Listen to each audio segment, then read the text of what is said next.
Well, hello, creatives, community, and kind folks. Welcome to RPG with DBJ. I am your host, DBJ, and today we are going to um, we're constantly world building, as if today's a different day. We're going to world build, and for those who do not know, the first two episodes of a Star Wars television show, The Acolyte, have dropped, and I thought before the show ends and we either laud it as one of the greatest television shows ever or a wah wah a horrible thing. I thought we would world build off of the Acolyte itself, take elements from it because we're always influenced by the things around us. And it's like, you know what, the show is mildly interesting, so we can always be inspired by those things around us. So I thought that's what we would do today, and let's not get confused about the execution of a thing. Sometimes the the high concept of an idea is much better than we actually see the actual execution of it. So let's not get into that. We're going to use the high concept and yes, oh my god, I like to it. Yeah, it just depends on the attitude that I have at the time. And I thought we would shine a light on uh okay, maybe it wasn't that deep, but give me credit for trying to make it that way. Yeah, oh no, we're not going to spoil it. No, we're just going to, well, first of all, just two episodes, so can't spoil too much.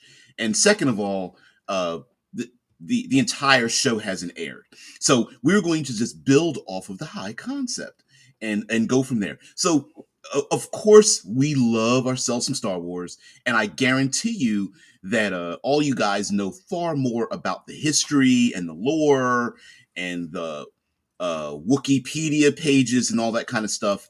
That's not what we're going to do today. We're just going to take the high concept and stretch it out. So the high concept in this is that it takes place in the past, and one uh, aspect of world building that we love when it comes to all tabletop role playing games is the idea of like what happened in the past to make the present day what it is. And so not only does the show take place like 100 years in the past, but we get the idea that something happened prior to the current day events. And in this particular setting, this is like the High Republic, or sometimes called the Old Republic. It's where the the Jedi Order is like a an investigative peacekeeping force. The temple is full of agents. They're training younglings, and there's Padawans all around. They are uh, numerous in relationship to what we think of as a Jedi in as time has gone on. So they have a hierarchy. They have agents. They have individuals who seemingly are more skilled than others. They're also taking their students with them based on their experience levels or educational levels to be taught other things with them to investigate crimes and such. And you get the idea that there's a possibility that the Sith either don't exist or they don't believe they exist. And in this, so this is the backdrop that we have. And then an evil agent is going around killing Jedi. And this evil agent is taking revenge because of a past event, and we're unsure. We're not given any information, and so the show is a bit of a detective mystery as we follow the Jedi and some other characters, and we follow those characters and try to uncover why is this evil agent doing it? Why do they want revenge? Who trained this individual? And apparently they have maybe not quite as good, but they have similar skill and force capabilities. It's like the Knight's Order and finding out that the Knight's Order, there's a dark secret with the Knight's Order. And I like that idea. A Knight's Order with a dark secret. Sure. And of course, we don't know what there's only 2 episodes that have aired. They're about 30, 35 minutes long each. So not very long, but pretty cool. So the one thing, of course, is this is science. I mean, this is space opera, right? It's science fantasy. You've got space wizards and such. We don't need to stick with a science fiction or science fantasy, but in your game world or setting or whatever, having some kind of monk-like knight's order existing isn't really that uncommon. We've seen this plenty of times. And in your setting, that whether they are a current peacekeeping force and how much power or influence they have, how much jurisdiction do they have, what how are they regarded socially? Are they welcomed? Are they appreciated, or are they despised? Or is it like, well, we don't really like them, but better them than chaos? In any number of things. Like, for example, it's always funny where the reason why a certain organization or something exists isn't because individuals like it, but they sure do like pointing that organization at towards other people.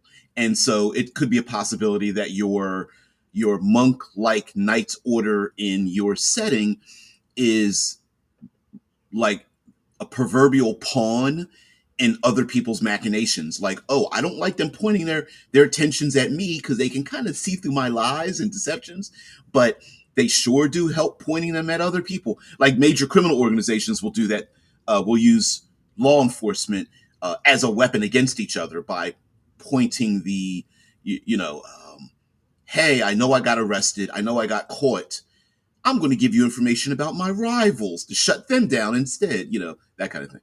So, yeah, absolutely. Now, the sometimes we can get a little bit, we can be focused too heavily in one direction and become put blinders on.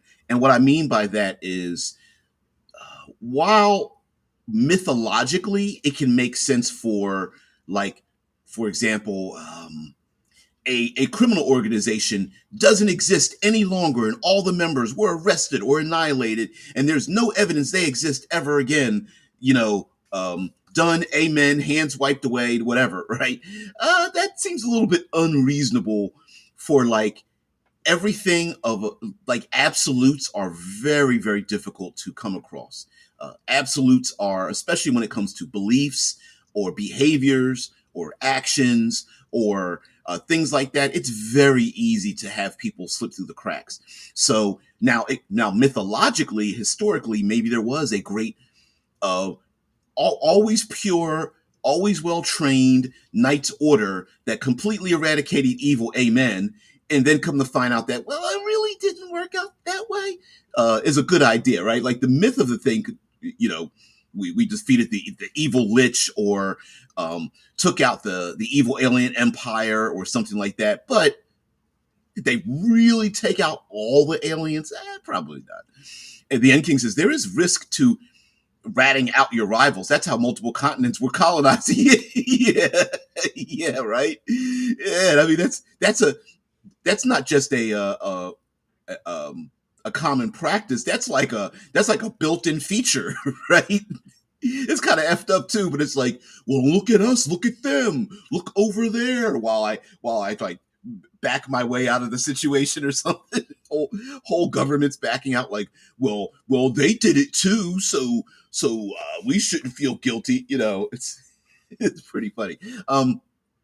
It also, to poke a couple more holes in the Jedi, it, just like a government, sometimes smaller groups of people and organizations, despite not having any rules, operate better than a very top-heavy bureaucratic organization that has to jump through hoops and cross I's and dot T's to enable one thing to happen. And we see this in police procedurals all the time. And in this um, Jedi investigation, we also see this where, one or more of our characters are like, hey, I I have a hunch and I know where to go, but my superiors are like, no, no, no. Could you wait and have a discussion? And we need to take a look at the evidence you have and things like that. And that also is a great motivator as well. And it could be that in your setting, whether there's this investigative organization or whatever, that maybe they're just like, listen, yeah, we have the power to shut this down, but we're more interested in following the rules and regulations. And then therefore, um, it's like when your players are going to try to poke holes a little bit in your setting, which is fine, right? And having some of these like, well, here's the reason why in your back pocket is a good example of that. And that is when if in your setting there's great power, whether it's technology or psychic powers or magic or elemental forces or whatever, and you're like, well, wait a minute, we're just lowly player characters. Couldn't they have like figured this out a long time ago? And it's like, well, they could have, but their rules and regs tell them otherwise. Like, let me pull something from Fantasy D20. That's like a circle of truth, or other abilities where you could mind read or whatever. And it's like, well, if magic exists where you could just mind read, couldn't they just solve all the crimes? And it's like, sure, but maybe the rules against using it against free willing people is like, if someone says, well, no, I don't want you reading my mind, maybe the rules is, well, we just don't do it, even though the player characters are like, F that rule, you know. But yeah, Mike says the Jedi were pure dogma and reputation. There you go. Yeah, we have historical examples of overblown reputations. Hell yeah. Including, but not limited to, Templars, the katana, certain generals. Oh man, we tend to mythologize a lot of stuff that really isn't or shouldn't be. I mean, you ask some like newbie players like the differences between like a katana and a longsword, and they're just like, well, katanas were the best ever, and amen, they could slice through adamantium steel. And I was like, no, yeah, relax yourself, right? Some of that behaviors and actions of certain people or organizations or whatever, maybe they had their chest poked out a little bit. Maybe their reputations were just like, we were the best, amen, end of story, right? So yeah.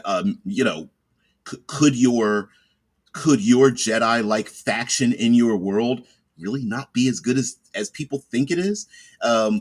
There's always the jokes about there's an old article from like the 70s that has existed until today about like, well, what level was Gandalf? And they're talking about like Gandalf was probably no more than like 5th to 7th level character in Dungeons and Dragons, and that the highest level characters by the end of the Lord of the Rings books were probably like maybe 7th level, 8th level, if you really want to push it. And so people are like, well, no, Gandalf's got to be 20th level plus. And like, well, no, not necessarily. It's about the descriptions we give to these characters, and especially if it was in the past versus the present. Player characters hearing about the mythology of a character and then meeting that NPC and finding out, well, they probably weren't as good as we thought they were. It's kind of cool. Mike says the Sherlock Holmes edict, when the impossible is removed, what remains, however implausible, is the answer, has died at the hand of, I don't want to believe that. Yeah, it sure has. Hasn't it? I mean, it's so because now we've gotten, when confronted with the truth, it dies under criticism, right? Like, that can't be true, and then it gets shuffled into the trash pile of falsehoods along with everything else. Yeah, sometimes the will to act is all it takes. Anyone can wear the mask, but few people actually make that choice. N King, are you a vigilante of some sort? I would love to have somebody show me how to swing from rooftops, but I think I'd only be able to do that halfway through once.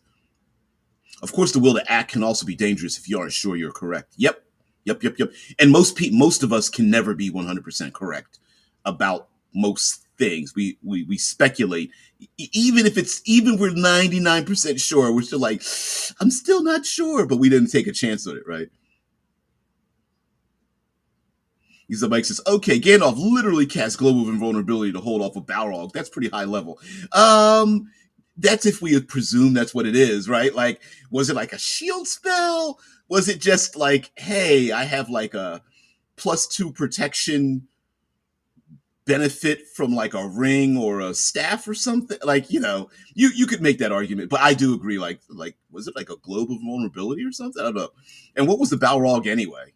Like what monstrous creature was it in the adventure or something? And then of course there's the whole like the falling forever and surviving and the whole 9 yards. It's like, is this extra? Is this a planar adventure or something? Is Gandalf played by that one player that's just like, I don't play low level adventures, and like inserted himself into this game, and everyone else is rolling their eyes like, oh, seriously. I don't know, but anyway, um, I think it's fun, and we've seen this trope before. I think it's fun to have the goody goody two shoe people hold dark secrets, and how the public maybe has like elevated the enforcers, the goodly people to a stature that maybe they're just regular human beings or you know sometimes we can elevate people, groups, whatever. And you can make all kinds of categories, ethnicities, religions, things. Sometimes people can elevate them to the point of sainthood, and they don't really either deserve to be that way, or they haven't done things to earn it, but people have done it anyway. Um, Also, reputation has a lot to do with keeping the civil order. So it could be that the those in charge of public trust are like, hey, listen, if people believe that they can see all of our lies, that keeps crime down, because the criminals don't want to be caught under the scope of these people who can always lie detect. Even if they can't do the thing, the rumor that the thing can be done can be enough to keep people under control, right? So it's much like modern day law enforcement patrolling neighborhoods. If we know that one neighborhood, let's say the rich neighborhood, is constantly patrolled by the police, the criminals will stay away, even if the neighborhood isn't patrolled by the police all the time. If you understand what I'm saying, right? It's the police officer or the law enforcement car, automobile, that's like parked on the side of the highway or around the corner or always in the parking lot of the store, that theoretically keeps the crime levels down. And then the rumor continues, and then someone goes, well, there's always a cop parked out there. They're always watching, even if they aren't. Like, it could literally be empty, or like, for example, there's an empty police car that's parked in Beverly Hills, and it's been there for years and years. And someone, from the rumor I heard, was like someone like rich or influential or something had them park a car out there to make it look like that, but it really isn't a thing. It's just an empty car. Um, yeah. Like, says it held back the physical blow of a demon powerful enough to strike fear into the hearts of high level monsters and characters. Amen. Yeah. That said, mythologized characters remain. Yep. Great examples like Luke Skywalker. Star Wars has floundered every time there's a struggle to tie a new story to a family of Jedi far, far away. Yeah. Yeah. A galaxy far, far away. Yeah. And I, like I said, execution, problems. High concepts, not too bad. Um, Having a murder mystery when you have characters who have the ability to perceive things extraordinarily can have an issue. Now, this is just a gaming thing. Sometimes you can mitigate the ability to see things perfectly by having those things seen through the eyes of other people who have their own agendas and limitations and things like that. For example, there's in the Dungeons and Dragons movie, there's a pretty hilarious speak with the dead scene, but there's a possibility, like if characters have the ability to rewind time or see through someone's eyes or speak with the dead or speak with animals or something, that you're not seeing perfect information. What you're seeing is information through the eyes of the individual, which might be colored through trauma, history, their own desires, unfinished life, or whatever the case may be. And so, yeah, it could be like they were wearing a red cloak, but really they remembered it red, but it was really green or something like that. You know, Yankees, how many of us upvoted this video? Thank you there, Ed King. I really appreciate that. Also, the it could very well be that in your world building, maybe the reason an organization exists today isn't exactly the same reason it existed in the beginning. Maybe maybe there were a group of very, I'm using knights. We could insert other things like samurai or something like that, but you get my point, monks or something.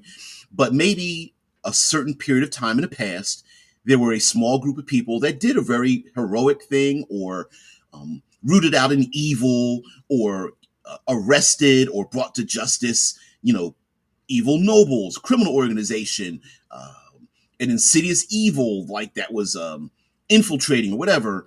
But maybe in a current day context, it's not exactly what we thought it was. A good example is within the Song of Ice and Fire in the Game of Thrones televised version. At least you had the individuals that were protecting the wall, and in the beginning it was like, oh, they are the holy, duty bound, honor, we're going to protect the world. And the rest of it is just like, let's ship our criminals up there and let them do it, right?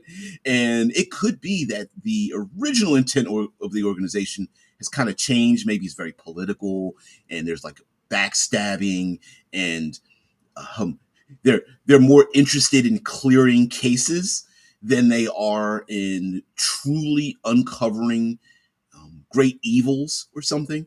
Maybe they just find like, go out there and find some orcs or something like that, just arrest them. And that could be a very good reasoning for, like, well, everybody thinks the orcs are evil because this group has been arresting orcs, and as long as they arrest orcs, they're evil. So that proves the proving thing. But then when you really find out, you're like, nah, they just use them as scapegoats, and the orcs really don't have much power or influence, and no one believes them.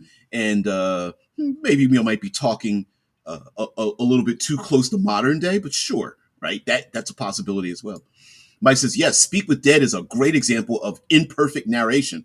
I love unreliable narrators. I love the concept of that and using that, because sure, 50 people could all say one thing and agree to it, but that doesn't necessarily mean it's true. But anyway, magic has a lot of shortcuts, but cannot get around perceptions. Animals see things from their perspective. The dead may have broken memories. Exactly.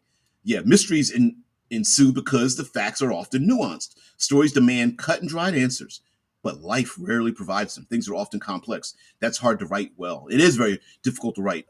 If you guys have seen, or I request that you guys see the televised show, recent show called Shogun. Here in the States, it aired on FX, which is a subsidiary of Hulu.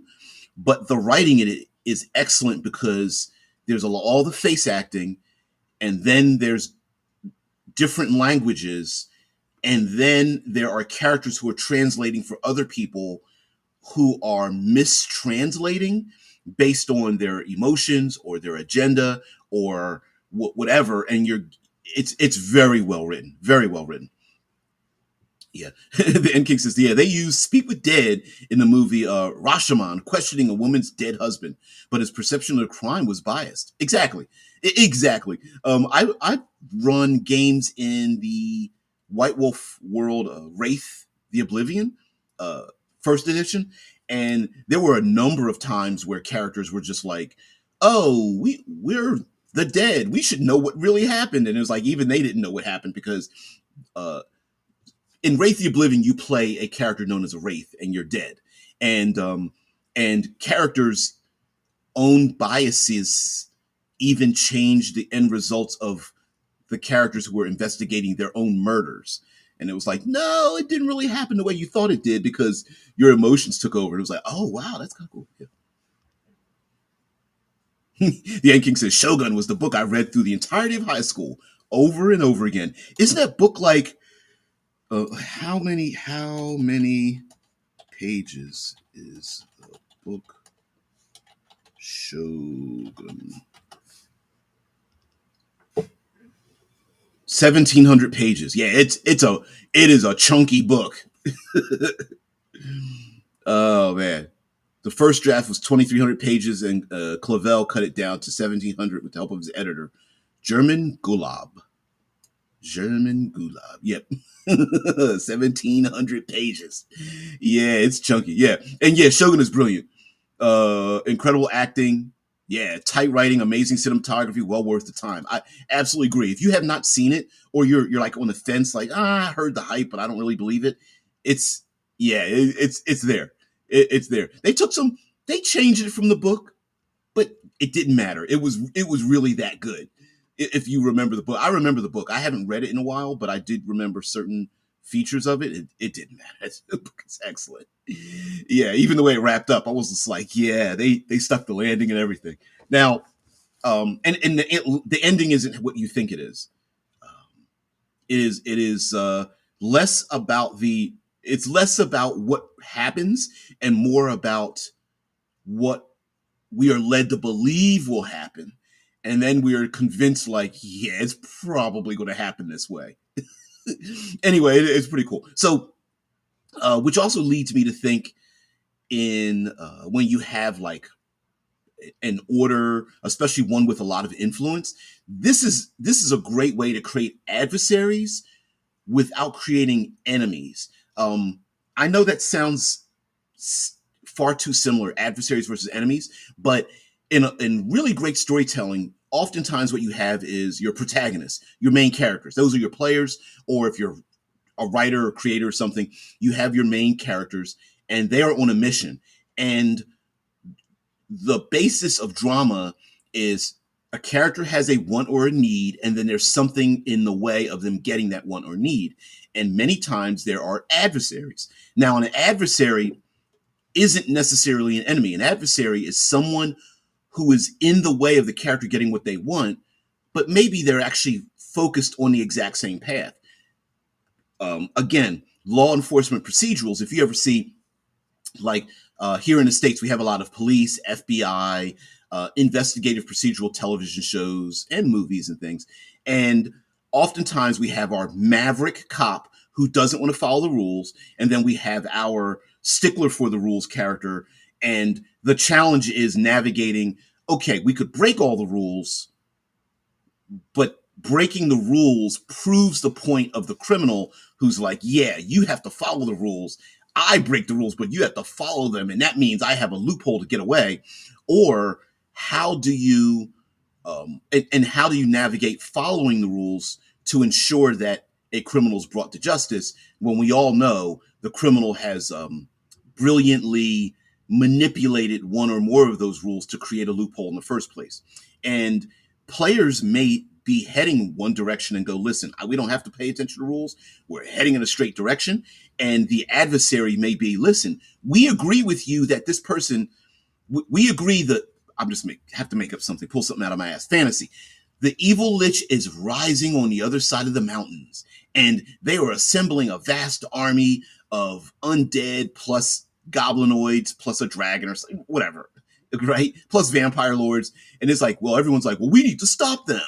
And they're like, yeah, but that's a sovereign nation. You can't just walk over there and murder kill their sovereign leaders, right? We have to have precedent, and they haven't really been attacking our side of the fence. So no, you can't go.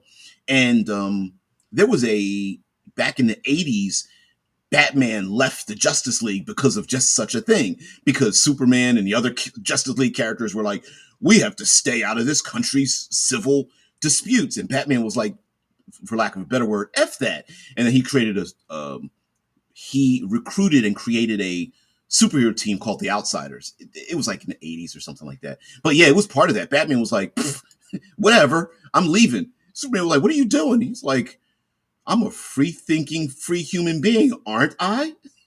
Yeah, F you guys. I'm going to stop these this murder killing in this other country, and the hell with you guys. And it was very fun. Very, it was it was fun where Superman was just like, what? You're just going to quit? It was like, I was never really part of this group anyway. Mike says, an adversary or an antagonist need only oppose the protagonist. They need not be evil. Yeah, hell, a disease, storm, or time can be the adversary. Exactly. And especially when it comes to, you guys know I always use time, energy, resources. It could be something as simple as like, hey guys, we agree you should go over the mountain to stop the bad guy, but the more important thing is we've got to feed people or house them. Maybe, like you said, maybe there was a big storm and there's aftermath, and it's like, no, we need you here to help rebuild. We need you here to dredge those sunken ships out of the bay or something like that. We can't afford to send you and a cadre of people over the hill. Those are resources we need, you know. Yep. The End King says Rocky 3 was brilliant in that the adversary wasn't a villain in any way, even though he was super hostile. He was just a great boxer who was being held down by Rocky's team. Yep. That's actually pretty cool. That's pretty hilarious because right next to me I have 1, 2, 3, 4, 5, 6, 7, 8, and I need a ninth movie. I have 9 Rocky and Creed movies on the wall of my entertainment, my wife and I's entertainment room. And it's literally, my hand is literally touching Rocky 3 as we speak. Matter of fact, let me pull this off the wall. Let's see will it come off. Rocky 3, Clubber Lang. Yeah, it just had attitude. Actually, if you wanted to get technical, you could claim that Rocky's adversary was his own age. At that was where he had the possibility of getting brain damage or going blind. They ignored it in the 4th and 5th and other movies, but yeah, boxing movies, that's always a thing. Yeah, adversaries need not be evil, and actually, the adversaries that aren't evil are actually the best because it sets up.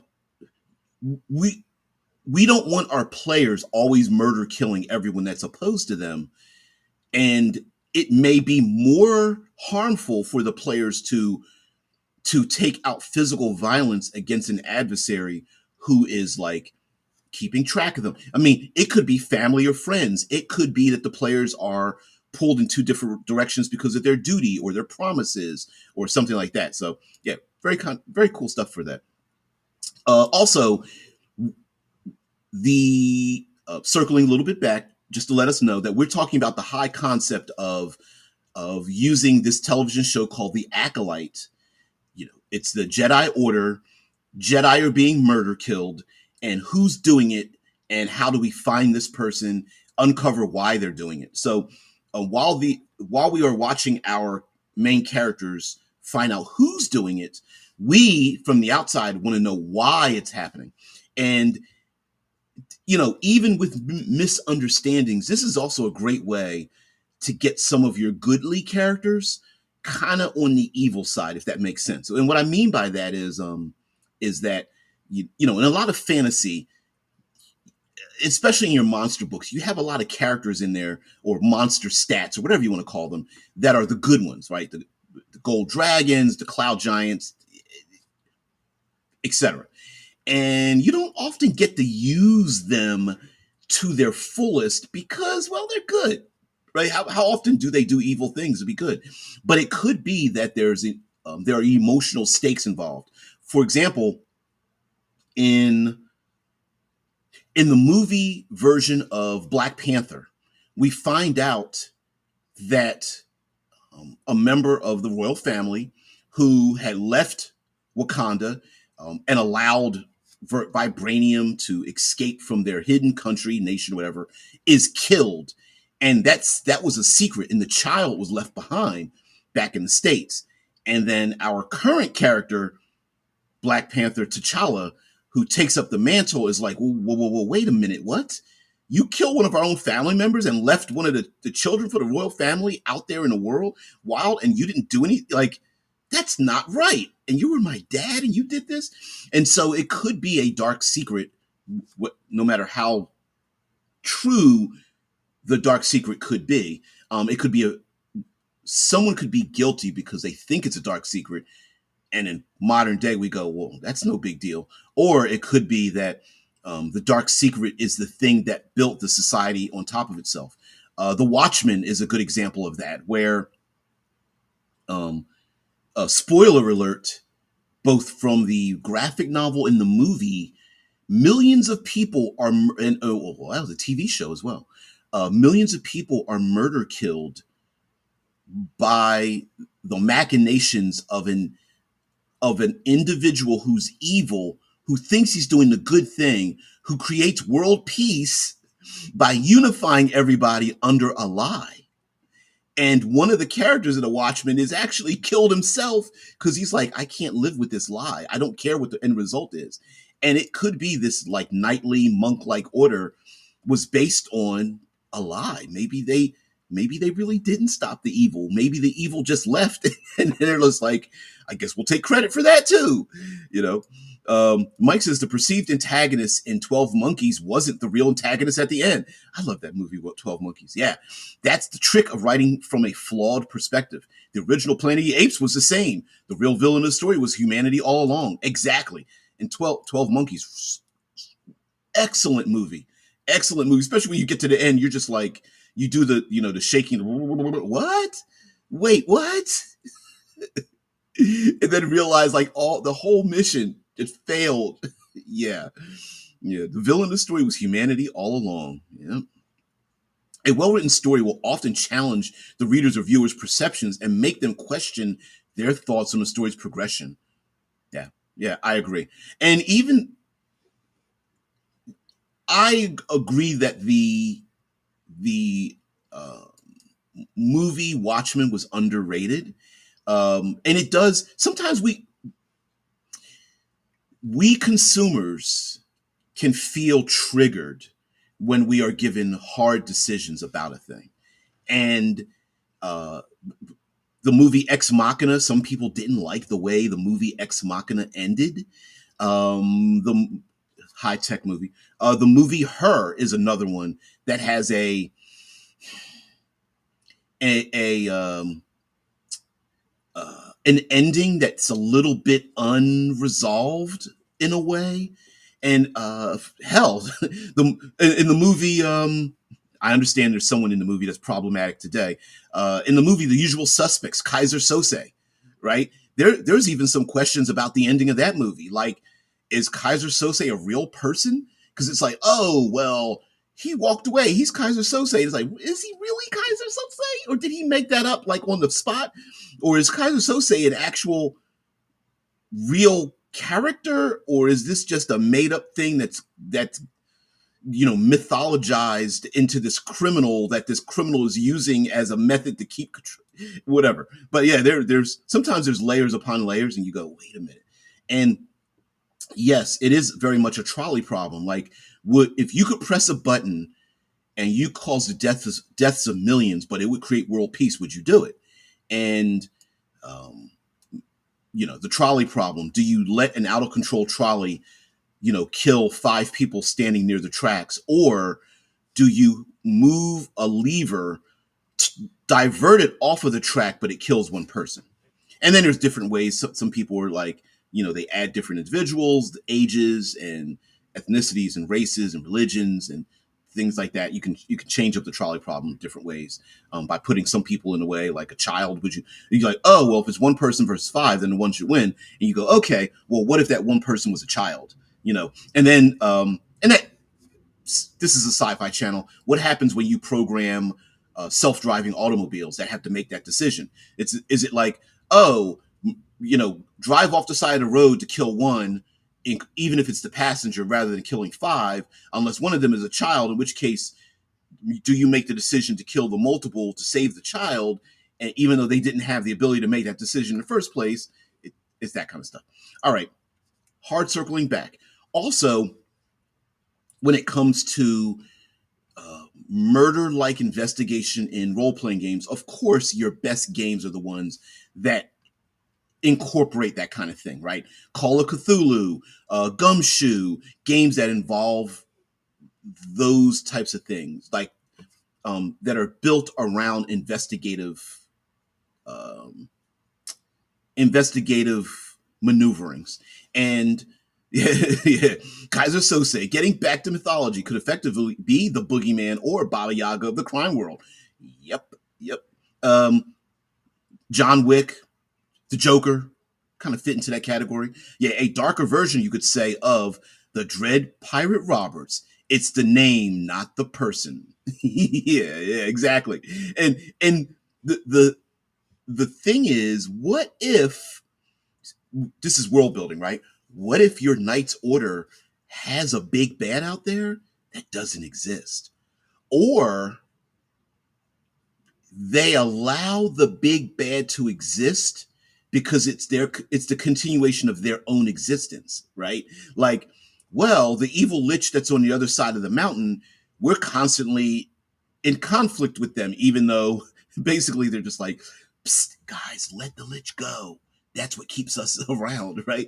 Or the lich king himself is just like, I don't have any interest in taking you guys over in the first place. Why would why would I threaten my immortality by confronting you? Like, what? I'm building my own empire on this side of the mountains. You stay on that side, we'll stay on this side. Yeah. Yeah.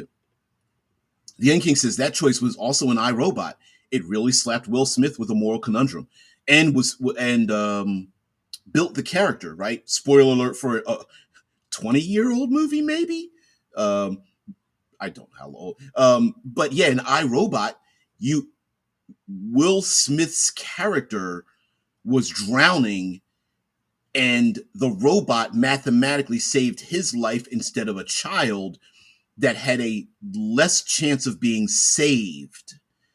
And he was just like trying to fight off the robot. It was just like, don't save my life, save the child's life. And that's why he hated robots and things like that. At least as far as the movie goes. So yeah. Yeah, Mike says Batman himself is a myth. If he wasn't, the bat signal wouldn't work. Yep. Yeah, yeah, yeah, yeah, yeah. I mean, they literally spell it out to us in the Nolan verse Batman movies, right? It's not just me. I need to become a symbol of fear, where everybody thinks that there's a Batman in every corner, even though he can't physically be everywhere. It's that kind of thing. Yeah, Batman. Hell, Batman in the comic books, even amongst his own allies, is kind of like is a bit of a mythological character that he's made himself into. Yeah. The bat signal is a version of that empty cop car you were talking about earlier. Yep. Hell yeah. Yeah, it's like having cameras. You ever see small businesses that have cameras up, and sometimes you're like, are those cameras really plugged in? Right? And the point is, the percentage chance that they are or aren't is the thing that scares criminals away. Supposedly, here in the United States, our heavy embrace of gun culture is based on the fact that if enough people own guns and have guns in their homes, the less chance criminals will want to break into people's homes. Now, I think that, I can't argue that logic. The problem is, I don't really see people pushing guns in horrible neighborhoods to make them safer, which I think is pretty ironic, right? I never see the NRA as just like Chicago's a crime problem could be solved by putting more guns in people's hands. And there's like, they never do that, right? It's so hilarious. It's like, well, we'll put guns in the goodly people we like, but those other folks, yeah, they can go kick rocks, right? Mike says, tying it to that lunch, okay, it could very well not be the same lich year to year. That's true. Yeah, yeah. The culture may have a cycle of mummy lords they create or raise to be their leader. I did that for one culture on Thor. That's hey, yeah, we got the next lich king, queen, or whatever to take their place. And the Knight's Order is like, haven't we done this like 6 other times? I mean, hell, we got phylacteries. We've got broken phylacteries collecting dust in the background. What the hell's going on over there? And the people were just like, listen, we need a lich king or queen or whatever to take this new spot, because if we don't, things can get really out of hand. Yeah. Claiming an antagonistic culture is evil or barbaric has caused more wars than we can count. Oh shit! They don't even need to be antagonistic. All they need to do is convince other people, right? All they have to do is convince the common folk that they're antagonistic, and then you get people that just like, well, we really have to stop them, right? A whole cultural um I, a whole world of exploration was created on that antagonistic. Those barbaric lesser people need to be brought into the and controlled by us, you know, civilized folk, to be brought into the modern world was a mantra. you know. Yeah. Hell, here in the States, that was a thing, right? um, African Americans were normally looked at as not much more than property or children or benign until we got free. Then all of a sudden we became barbaric and evil, and you got to shut them down, because if you let them do what they want, they're going to take your women. Right? That was a whole one, flipping of the coin, if you will. Yeah, both sides in Shogun, East and West, called each other barbarian. They sure did. Yep. Yep. Just because they're different, and if you're different, you're evil. Which is something else. I don't know that this show is going to do it. I doubt it. But in Star Wars, I always thought it would be fun, original, interesting, and I know books and novels have done this. Not in any of the movies or television shows, to look at the Force and the Jedi through the eyes of the Sith. Or they don't even need to be the Sith. They can just be like good guys versus bad guys. And rationalize. We don't have to desire to be evil to understand it. And there's plenty of television shows and movies that have embraced, like, why are these people doing these heinous acts? And there's whole networks dedicated to explaining, like, serial killers and criminals that have gotten away with things and criminals that didn't get away with things. The exact same thing can be said for this goodly, knightly, monk-like order in your world, that, maybe the bad guys have it right. Maybe the elves that created these monk-like knights that are trying to keep order, maybe they were overly enthusiastic in their murder killing of the goblinoids, to the point where you're just like, yeah, I kind of get it.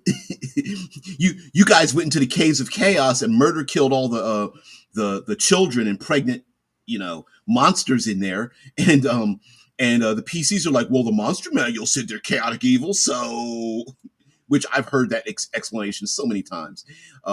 Maybe the caves of chaos wasn't necessarily trying to punch us in the face with a moral dilemma, but it sure worked that way. For those who don't know, the Keep on the Borderlands is the name of the module, but the actual adventure itself, you adventure into a place known as the Caves of Chaos. So the Keep on the Borderlands, your characters go to the Keep. There's some NPCs. They point you in the direction of the Caves of Chaos, and you go to the Caves of Chaos. And inside the Caves of Chaos, there are goblinoid women and children. And let's see. Let's see if I can find it. Children in the Caves of Chaos beyond the Borderlands. Let's see.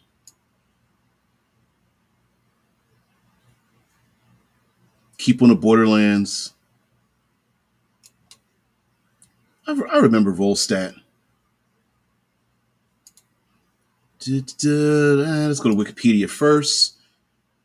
Plot summary. Yeah, characters begin by arriving at the Keep. Caves of Chaos house multiple species of vicious humanoids. Plot twists include a treacherous priest within the Keep, hungry lizardmen in a nearby swamp, a mad hermit in the wilderness. It typifies the dungeon crawls associated with the beginning D&D players, while permitting some limited outdoor adventures. Yeah. It was one of the first. The reason why it's kept in high regard is because it is a very much a limited space while also being a sandbox of sorts.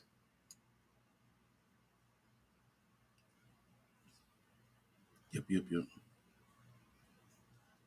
Reception. Oh, I don't see any of the problem stuff in it, but there was stuff in it, and I just remember like, yeah. If it doesn't tell you to watch out for the moral conundrums in it, it's too late. Anyway, so okay. Now something else that before I let you guys go, uh, something else that could be part of it is that the player characters may be like I was assuming that the characters might be this Jedi Order and or Knightly Order or Monk's Order, whatever.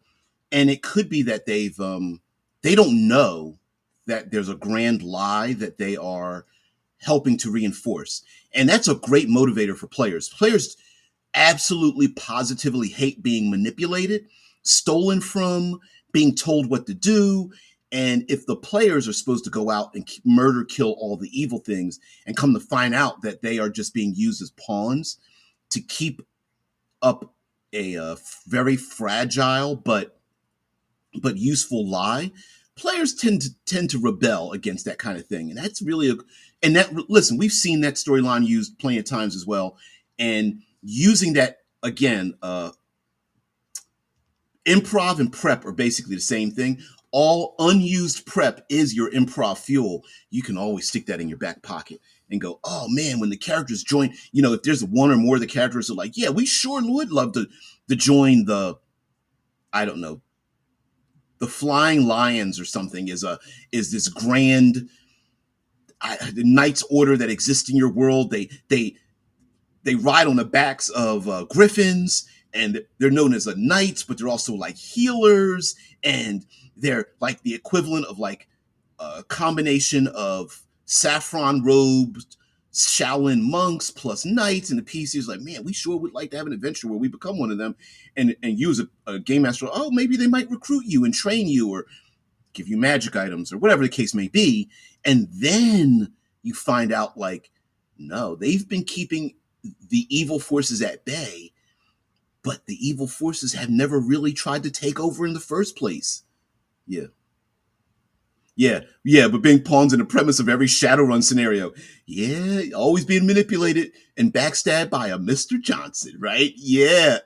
Yeah. Hey, listen, Shadowrun Cyberpunk getting backstabbed by that, that's par for the course, right?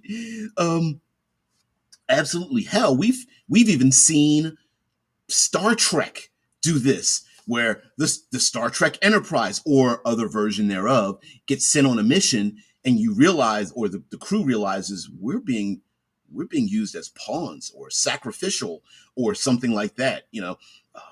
Plenty of times, especially in action adventure, characters are tasked with performing a function, and then they're disavowed. It's like, no, you're going to go on a mission, and then they get ready to pick up a cell phone, and they're just like, beep, the number you have called, kind of thing.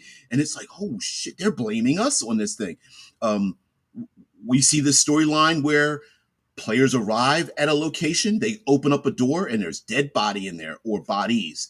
And then what happens? Law enforcement shows up and goes, you're their murderers. And everyone's like, I didn't do it. Of course, sometimes we see ridiculous behaviors by our protagonists. Oh no, let me stomp around in all the evidence so that no one can presume my innocence, right?